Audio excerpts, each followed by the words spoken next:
We the jack shit sippers. We sippin' jack shit sippers. We sippin' jack shit sippers. Alan hit me on my phone, he said I need... Woo!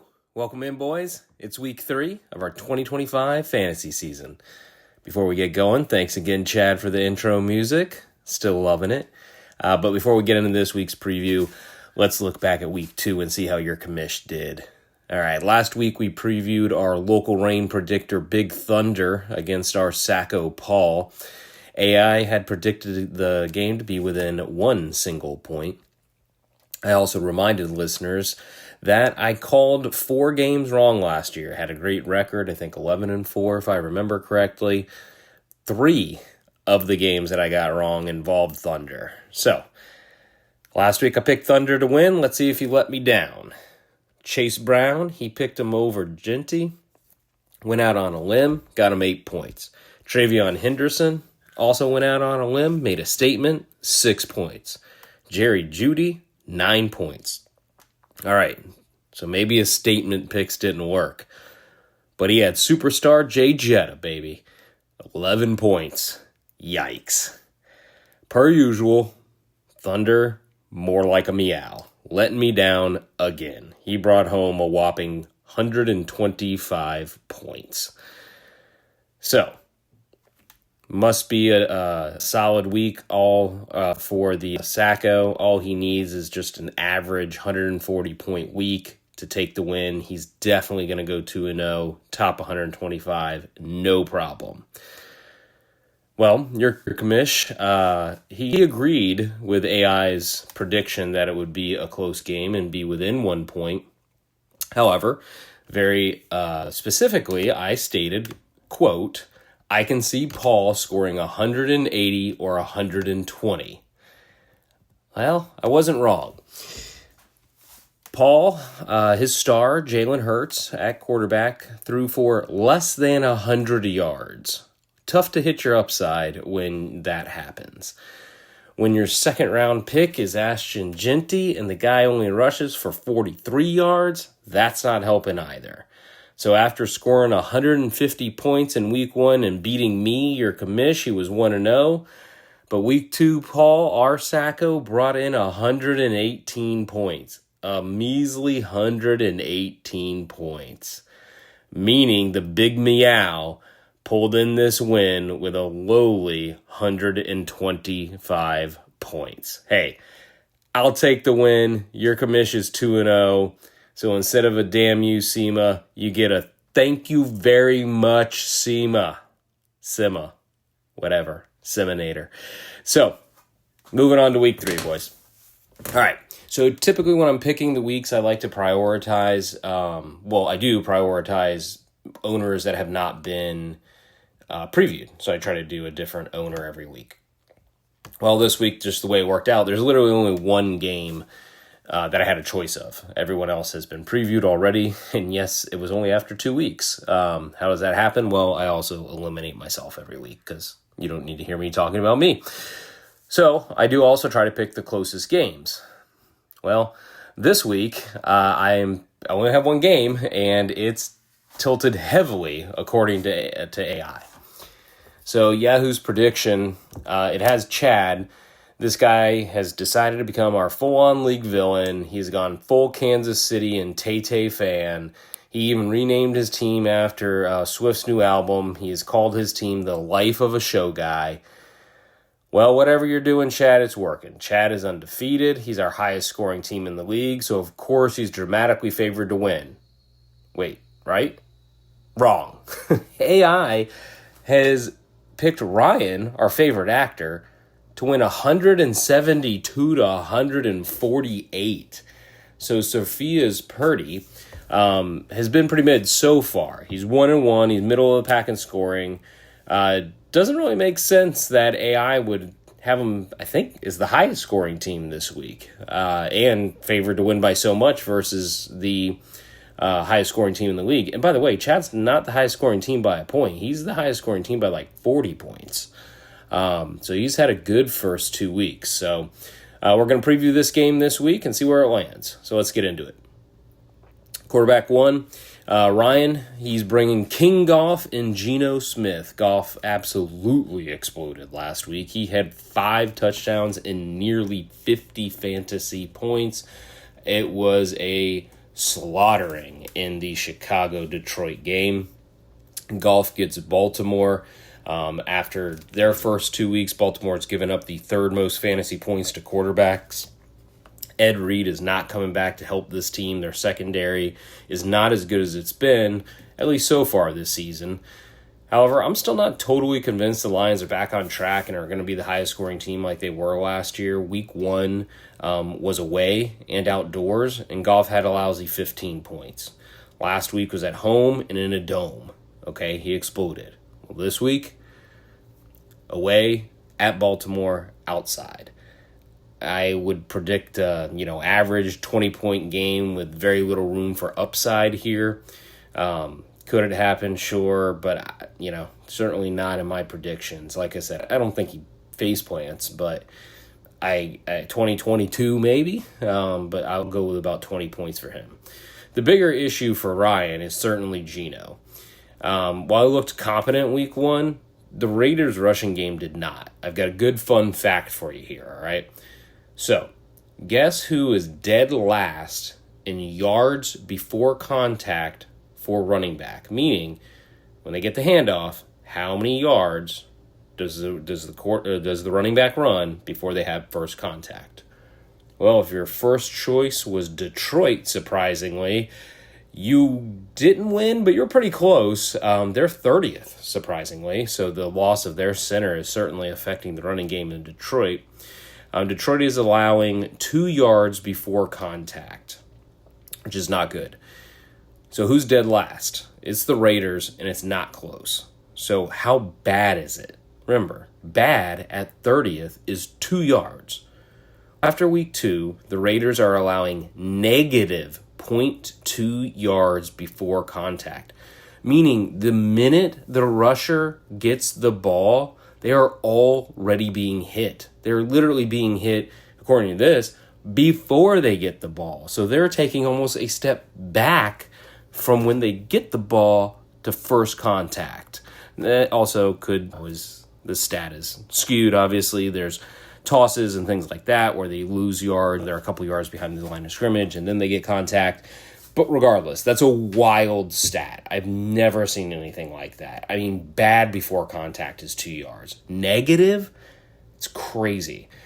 So could Geno bounce back after throwing 3 interceptions last week and under 200 yards? Maybe. But they're at Washington. They have absolutely no running game. I don't have a lot of confidence in anything here. Maybe Geno gets 20 points, and just has an average week. And hey, that's better than the whopping 5 points he got last week, but I am certainly not calling a good game for Geno. They are going to have to show me a week or 2 before I start believing in the Raiders again. So, what's Chad bringing to the show, our new show guy? Well, of course, he's bringing Patrick Mahomes. This is the basis of his team. So I said last week in the article there's no way that Mahomes could be a top 6 quarterback. Everyone's injured. Can't happen. Well, I got another fun stat for you.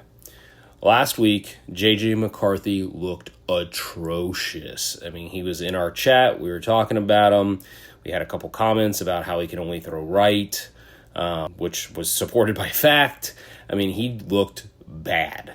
So the NFL measures what they call catchable targets from a, quote, clean pocket. Meaning when a quarterback has time to throw, they're not under pressure. Can they get an accurate pass to the receiver that's catchable? So guess who's last? JJ, right? He was bad. No, he was 30th. Penix, he also didn't look great. 31st. Who was 32nd? It was Mahomes. He was dead last. Mahomes has looked terrible in every advanced metric for 2 years. Yes, he has been playing hero ball. When he doesn't have time, he's running everywhere. I can't take it away from him. Hey, if it's a 2-minute drill and you got to go down the field, he's been great under pressure, blah, blah, blah. But he's just had similar off-target and uncatchable ball percentages for 2 years. He just has not been a good passer. And considering he threw for 187 yards last week, I think you can see where I'm coming from here. So that said, the Giants have a solid pass rush, but they have no secondary. So while I am not high on Mahomes, if he has anything left in his noodle arm, it should come out this week. Now, last week, my analysis was based on the fact that the guy can't possibly rush for 60 yards every week. Well, looks like I might be wrong. He's rushed for more than any quarterback in the league, and it's by a fairly large margin. So, sorry, Lamar Jackson, move over. Mahomes is taking your crown. He's also rushed for 2 TDs on the ground. So, it's not just rushing. He's getting the ball into the end zone. So I still don't think, even in this matchup, that his passing can get him to the top 10. But if he continues to scramble, I mean, he's good for 25 points. I mean, he could be surprisingly good if he's racking up 50 and 60 yards every single week rushing. And after the first 2 weeks, I don't feel comfortable saying he can't do that. And that's mostly because the Chiefs' running game has been terrible. Absolutely terrible. Pacheco looks bad. They have no receivers, so I think Mahomes is just taking it on his shoulders and scrambling everywhere. So we'll see if that continues. But anyway, enough about Mahomes. Let's move on to Chad's second QB. Hold on. Let me flip through some papers here. No, hold on. His second quarterback is Javonte Williams? Okay, now I see what's wrong with the AI prediction. Last week, Chad had Justin Fields starting. Justin Fields is out with a concussion. So his super flex is now filled with Javonte Williams. So despite having a ton of waiver wire options this week at quarterback, Chad was left holding the bag. I haven't looked at the fab yet, but man, Chad, I hope you at least tried, man. That fab is not going to help you win this week. You need to spin that stuff. There are 4 or 5 starting quarterbacks that you could have grabbed off the waiver wire this week. So get in there, put in your waiver requests. There's no reason you shouldn't have had a second quarterback this week. So that leaves Chad in a massive hole. Or does it? As much talk, smack talk, as I have talked about Javonte this offseason, the guy has scored 20 and 25 points in his first 2 games. I think you've heard me say I am very much in on Dallas this year. Bad defense, can't run the ball, we're going to throw it a lot. Well, they still really haven't thrown the ball, rushed the ball a lot. But Javonte's getting all the touchdowns, which is a big deal, and it's killing Dak, which doesn't not help your commissions team. But that seems to be a trend, and the Bears have allowed 150 rushing yards in their first 2 games per game, and they've allowed 2 touchdowns both weeks to running backs. So Javonte has a chance here to close the gap with Geno, for sure. It would not surprise me, at all if they're within 5 points of each other or something like that. So the edge in this matchup for, quote, super flex and quarterback, man, I kind of want to ride with Chad here, but screw it. I'm going with Chad. I'm riding the hot Javonte hand show guy. Let's get him going. So let's watch him do some work. So I'll give Chad the edge. Obviously, will not be surprised if 2 quarterbacks end up scoring more. But I tell you, you'll hear more throughout this podcast while I'm down on the Raiders. All right, so let's speed this up a bit. That first section took a little while. All right, Ryan is bringing Devontae Smith. We're doing wide receivers. Ryan's bringing Devontae Smith, Jacoby Myers, Cedric Tillman. I have absolutely no confidence in Philly at all. In the entire third quarter last week of Philly's game, how many dropbacks do you think Hurts had? Just literally dropping back. 2 in a whole quarter. They're not even attempting to throw the ball. A.J. Brown currently has 0.8 yards after the catch. I've never seen that, ever. This passing game is just in the toilet without Kellen Moore. I have no confidence in Devonta. I like Tillman. I actually think he's pretty good, but I love Green Bay's defense. I am all in on them for our bet. Maybe Flacco throws it 60 times and Tillman gets some volume and somehow ekes his way into a good week, but I'm not predicting that. I think Green Bay kills them. So Jacoby's fine. As I mentioned with Geno, I'm not a huge fan of this stack, but he's a PPR type receiver. He'll get work. There's no upside here. I do not see him having some game where he catches 2 touchdowns. So not looking great for Ryan's receivers for sure. The show guy, he's bringing Zay Flowers, Chris Olave, and Nico. We'll start with Olave. Kind of sounds like alive. He's got 23 targets in the first 2 weeks, so he's definitely not dead. He does get Seattle this week. So like Jacoby, that's fine. I don't see a lot of upside here. Olave's just kind of getting volume. So whatever. He's a PPR guy. He's fine. Now Zay and Nico, these two boys get Detroit and Jax. Ravens versus Lions Monday night, 52-point over-under, and Lamar has no TD or TE to throw it to. You can talk about Mandrews all you want. The dude's catching like 2 balls a game. So Zay is just looking fantastic, and I think he's going to eat until Likely comes back. So I like Zay a lot here in a high-scoring game.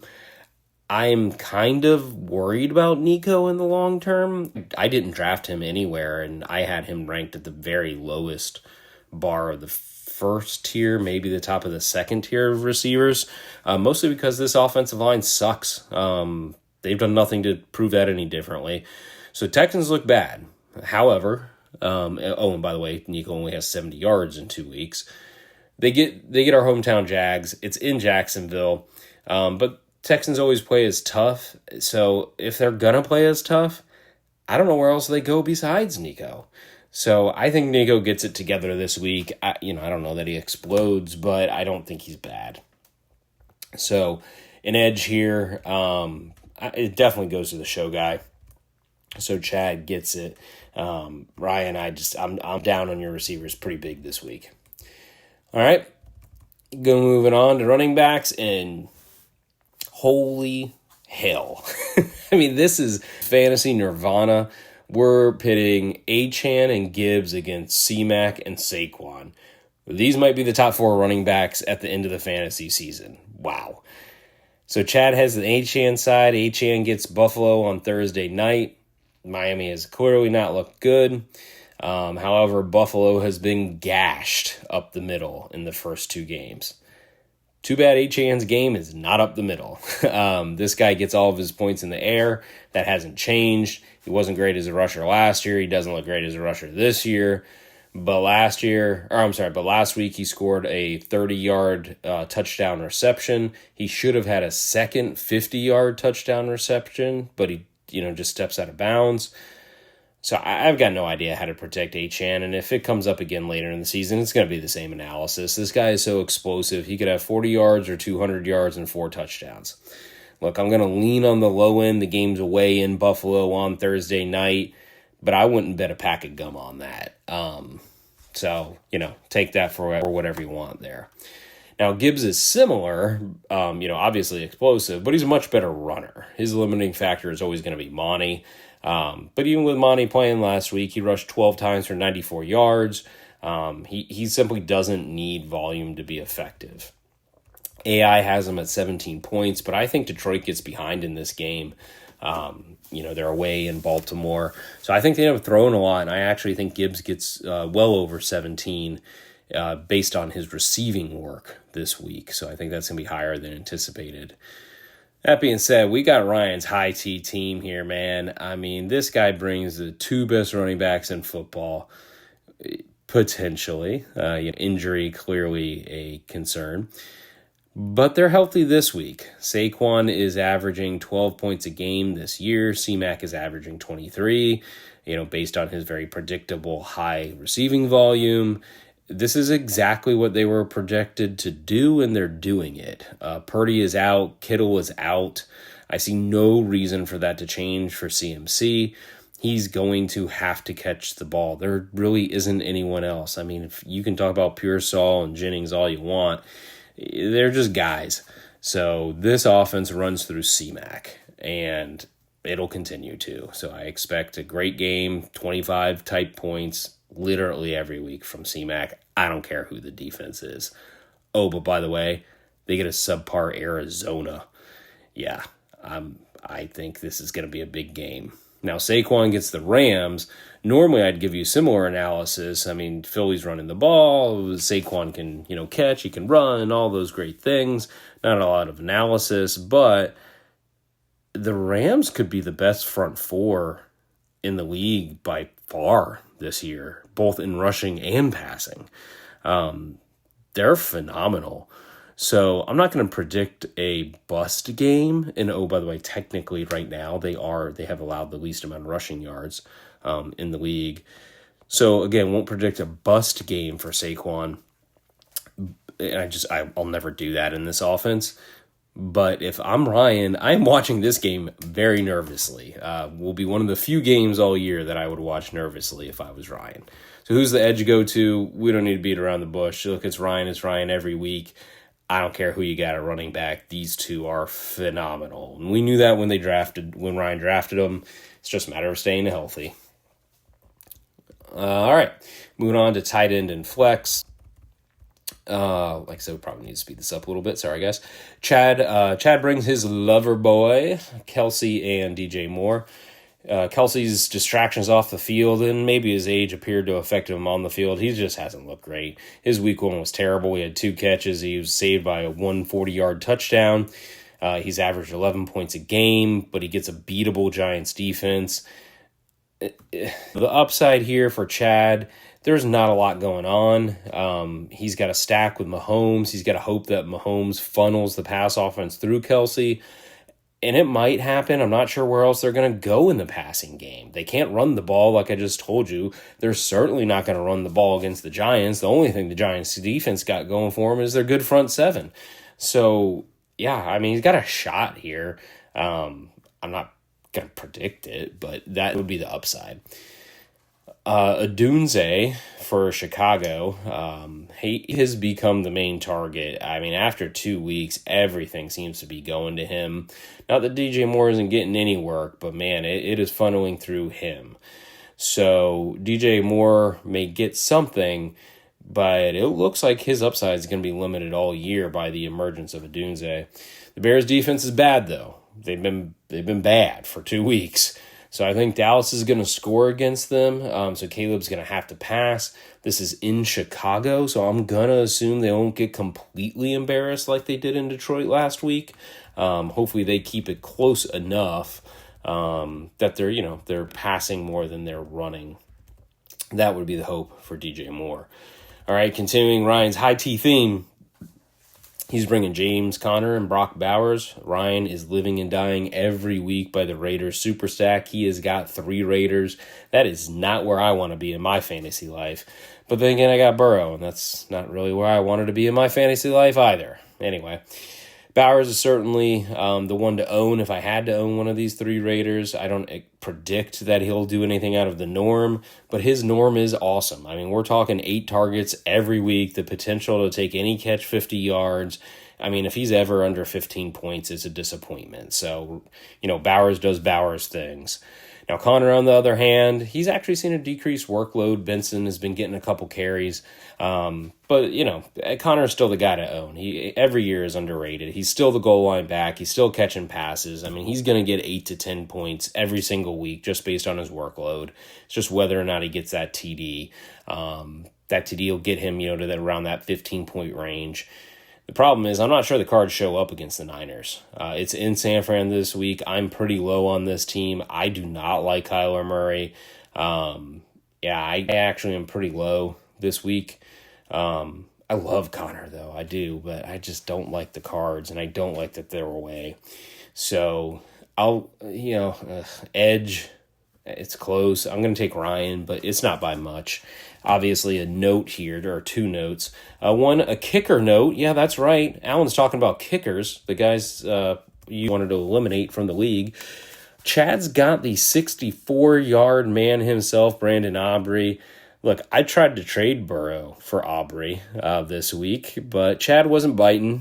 He did not want to carry Burrow for the year and hope he plays. Despite the fact that he doesn't have a second quarterback, I thought, that risk was worth the kicker. But apparently not. Anyway, Aubrey is certainly not normal. It's worth mentioning, I think he has the ability to change weeks if he doinks out 360-yarders. Not going to factor that in. The other thing to factor in, of course, this could dramatically change if somehow Chad pulls a trade for a quarterback. Although, like I said, I'm not worried about Javonte. I think he's good for 15. If you get some subpar quarterback that scores 17, it ain't a big deal. So he'd have to make a pretty dramatic trade for me to move positions here. So after all that, who's your commish taken? First of all, I think AI got it wrong. I don't think this is a 30-point game. I'd handicap it closer to 10. But in whose favor? It's still in Ryan's favor. Chad has a shot for sure. But those running backs for Ryan, he looks strong.